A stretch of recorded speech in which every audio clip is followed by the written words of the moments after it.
of dozens of Russian intelligence officers and the closure of the Russian consulate in Seattle. Over 20 countries joined the United Kingdom and United States in taking such actions.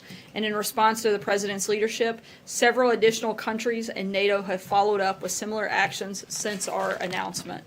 As of this morning, over 25 countries all around the world have expelled 150 Russian intelligence officers hiding under diplomatic cover in their countries. As we have said before, the United States is open to building a better relationship with Russia, but the Russian government must understand that there are serious consequences for its destabilizing actions. This large and growing global response makes it clearer than ever that an improved relationship will only be possible if the Russian government changes its behavior. As you all saw, last week the President once again showed his clear commitment to tackling the opioid crisis by signing an appropriations bill that includes over $4 billion in funding to combat this epidemic through treatment, education, and enforcement. If you follow the White House on Twitter, you've also no doubt seen the heart-wrenching stories of Americans who have been deeply affected by this crisis. Courageous addiction survivors, along with family members, friends, and law enforcement officers, are sharing their personal stories through crisisnextdoor.gov. And today I'd like to say that the White House, along with the National Park Service, will host the National Safety Council's Opioid Memorial on the Ellipse in President's Park. This stirring exhibit will be open to the public from April 12th through the 18th to educate visitors on the devastating impact of the opioid crisis. Within the exhibit, 22,000 engraved pills display the faces of Americans tragically lost to a prescription drug overdose. These stories are tough to hear, and this exhibit will be an intensely emotional and somber experience. But it's also a reminder that lives are at stake and we must take action to end the plague of addiction that is ravaging communities all across our nation. And with that, I'll take your questions. Serra. Thanks, Serra. I wanted to talk a little bit about the census decision here. A lot of critics have concerns that including the Citizenship Question will discourage immigrants from participating. Can you talk us through how the government is going to address those concerns? Look, this is a question that's been included in every census since 1965, with the exception of 2010 when it was removed. We've contained this question that's provided data that's necessary for the Department of Justice to protect voters and specifically to help us better comply with the Voting Rights Act, which is something that is important and a part of this process. And again, this is something that has been part of the census for decades and something that the Department of Commerce felt strongly needed to be included again. Has there been any talk of trying to do some type of campaign or some other type of outreach to ensure that immigrants participate? So states like California, for instance, that have large immigrant populations are counted appropriately? I'm not aware of those specifics, but I would refer you to the Department of Commerce. Bill. Yeah, Serra, the President in the last few weeks has reached out to a number of high-profile lawyers to take him on as a client in the Russia probe. Dan Webb took a pass recently, Ted Olson took a pass recently, others have as well. I'm wondering why the President has had so much trouble finding an experienced lawyer willing to take him on, and who at this hour is his lead counsel in negotiating with Robert Mueller and the special counsel?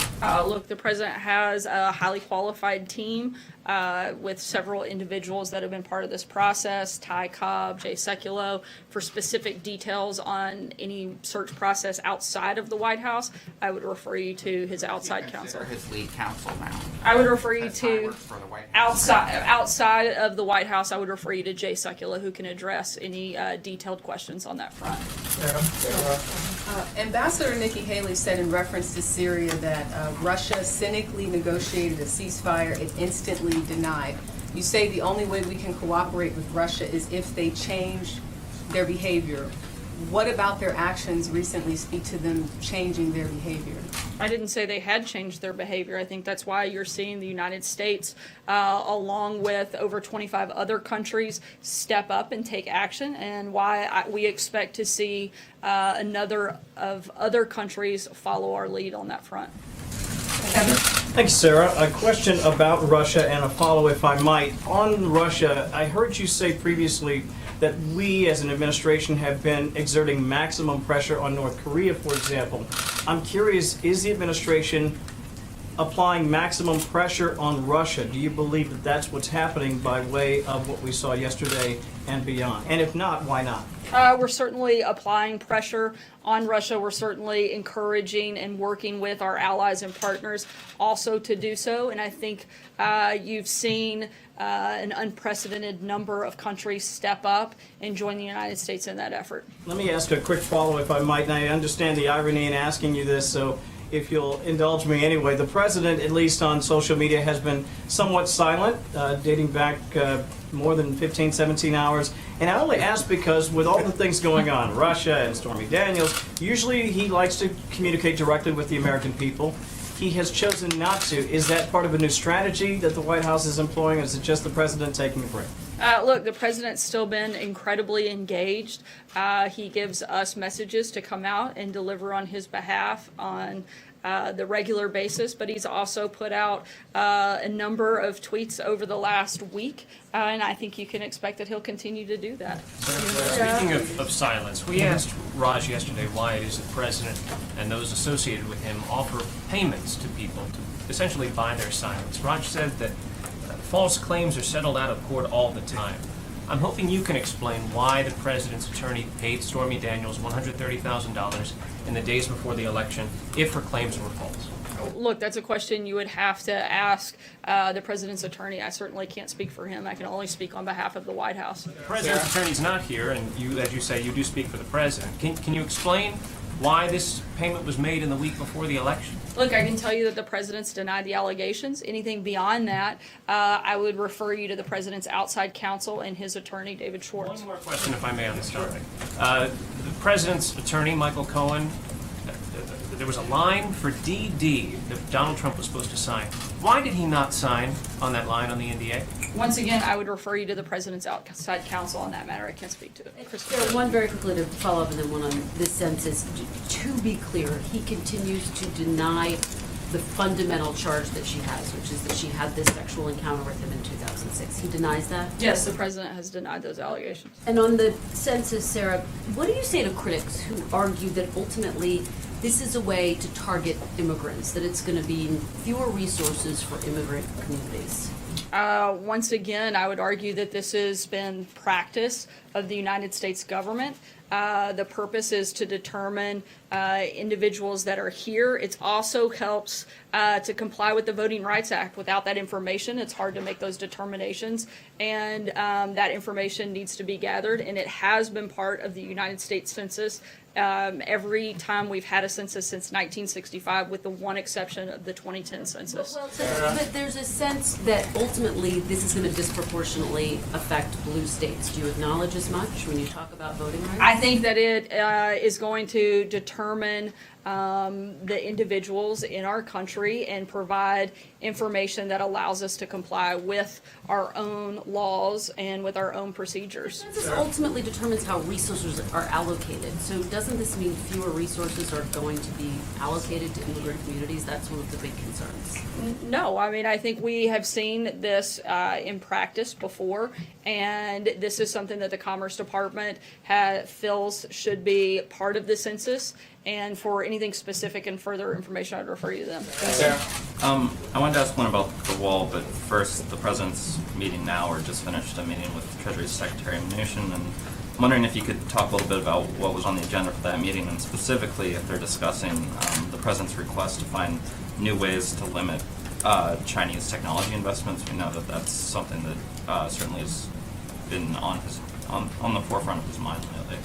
I don't have any specific announcements on that. The president spoke with the secretary on a number of issues, trade, certainly the economy. There were quite a few topics that were discussed, but beyond that, I don't have any specific detail to share at this point. On the wall, I wanted to ask about the president's tweet over the weekend about the military building the wall, and I'm wondering if the president believes he can reprogram funds from the Defense Department for wall construction without a vote of Congress, or if he's asked anybody at the White House to examine that, and what military programs that were included in the omnibus that he would he could see cutting in order to pay for what he says is a defense priority in the wall? You know, I can't get into the specifics of that at this point, but I can tell you that the continuation of building the wall is ongoing, and we're going to continue moving forward in that process. I want to follow up on that and then something else you said earlier.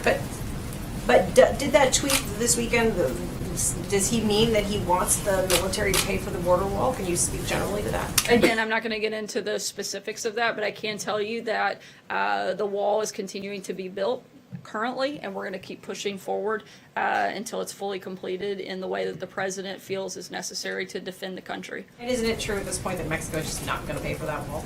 I'm not going to go beyond what the president's already said. I think he still has plans to look at potential ways for that to happen. You had said earlier that the president gives you messages to come up here and convey to the American people. Have you sat down with the president to talk about Stormy Daniels? What has he told you that he wants us to know about this topic? As I just said, and as we've addressed on a number of times, the president has denied these allegations, and I don't have anything else further to add on that front. You've also called him a counterpuncher many times. Why is he not punched back on this one? Look, the president, I didn't say he punches back on every single topic. If he did, he would probably be addressing a lot of the stories that most of you write every single minute of every single day. He also has a country to run, and he's doing a great job with that. That's why the economy is booming. ISIS is on the run. We're remaking the judiciary. He's focused on pushing his agenda through. Sometimes he chooses to specifically engage and punch back, and sometimes he doesn't. Aisha. Thank you. So dozens of Chinese naval vessels and an Chinese aircraft carrier participated in exercises in the South China Sea in a large show of force. Does the U.S. have any response to these exercises that they're participating in? Has the U.S. government been monitoring what's going on there? And does the U.S. have any concerns? We're always monitoring these situations, but I don't have anything specific to announce at this point. David? So the New York Times reports that President Trump is still speaking with Rob Porter and is even talking about bringing him back to the White House. Is that true? There are no plans for him to come back. They have spoken one time. I'm not aware of any other conversations beyond that. Just one time since his departure. Jeff? Sarah, on That I'm aware of, David. Just one time. I still don't know that I understand why the president's response has been so different in this case. On October 13th, 2016, he said these claims are all fabricated. The next day, he said, I have no idea who these women are, they're lying. Mrs. Trump has said he will push back 10 times as hard, no matter if you're a man or a woman, he treats everyone equal. Why the silence? Is someone advising him to be silent, or is he following his own advice? I don't think it's silent when the president has addressed this. We've addressed it extensively. There's just nothing else to add. Just because you guys continue to ask the same question over and over and over again doesn't mean that we have to keep coming up with new things to say. We've addressed it. We've addressed it extensively, and there's nothing new to add to this conversation. If I could follow up. Sorry, I'm going to keep moving. Can you give us an update on the trade talks with South Korea? Sure. We have come to an agreement in principle, and we expect to roll out specific details on that very soon. John? Thanks a lot, Sarah. Back to the border wall, which of course was one of the president's biggest campaign promises. $655 billion has been earmarked for defense spending in the omnibus spending bill, and the president appears to believe that he can take some of that money to build the border wall with Mexico. Is the president aware that he would be overstepping his executive authority if he did such a thing without congressional approval? As I said, I don't have any specific announcements or details on that front at this Has point. the White House counsel informed him that, notwithstanding that tweet that he put out over the weekend, it may be unconstitutional to do what the president is contemplating? The president would certainly work with White House counsel to make sure any action he takes is fully within his rights and his executive authority. Thanks, Sarah. On Kim Jong-un, has President Trump been briefed on the North Korean leader's reported trip to China? And does this affect the way in which he is preparing for a potential summit with Kim Jong-un in the future? The president is obviously being kept up to speed on a number of fronts when it comes to North Korea and preparations. But as of right now, I'm not in a position to confirm or deny those reports from the podium. And if I could follow up briefly on the question about the border wall, could you give us a few specific ways in which the president is still considering having Mexico pay for the wall? I think a lot of the base is wondering, and a lot of his supporters have come out and asked questions. People such as Ann Coulter have said that the president is not keeping his promise on this. So I'd like to ask you, what ways is he considering to have Mexico pay for the wall? When we have an announcement on that, I'll let you know. John? Thank you, Sarah. One question. Secretary Ross, while he was in business school, worked on the 1960 census when this question about citizenship was included. Is this his idea to revive it after 22 years, or did that originate in the White House?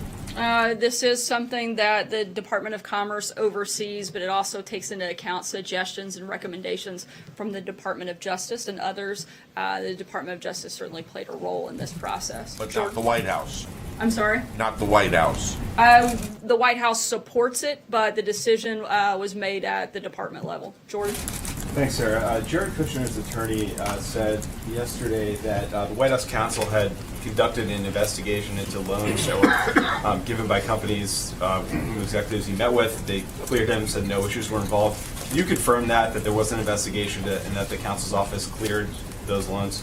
While the White House counsel's office does follow up with staff to assist with compliance with various ethics standards, it is not probing whether Jared Kushner violated the law. The White House indicated to OGE that we are aware of news reports and would proceed as appropriate. Beyond that, we do not and will not have any further comment. One follow-up, though. Democrats on the Oversight Committee requested some information on this investigation today. Do you plan to comply with that request? As I just said, the White House is not probing whether Jared Kushner violated the law, and we don't have anything further beyond that front. Dave? Thanks, Sarah. What is the White House? Sorry, Dave. Former Supreme Court Justice John Paul Stevens wrote an op-ed today where he called for the Second Amendment to be repealed. First of all, did the president see that, have a reaction to it? And in the current political climate after Parkland, Florida, does the White House feel there's any chance that that kind of a movement could take hold in Washington? The president and the administration still fully support the Second Amendment. We think that the focus has to remain on removing weapons from dangerous individuals, not on blocking all Americans from their constitutional rights. David? Sarah, most people, the former President Jimmy Carter said on CBS that most people want to see a president with some basic moral values. What sort of reaction does the White House have to that? I'm sorry, I couldn't hear the last What part. sort of reaction does the White House have to Jimmy Carter's statement about most people wanting a president with basic moral values? Look, I think that the people of this country came out in by the millions to support Donald Trump, support his agenda and the policies that he's pushing forward. And he has been delivering day in, day out on that front. He's kept a number of his campaign promises, and that's only been within the first year and a half. I think the people that voted for and came out and supported him still do so, and do so because they believed in the agenda that he was driving, and he's been delivering on that since he came into office. Sarah. Thank you, Sarah. Two questions on trade. The first one is on the tweet the president sent last night saying trade talks went on with numerous countries that for many years have not treated the U.S. fairly. In the end, all will be happy. What does it mean by all will be happy?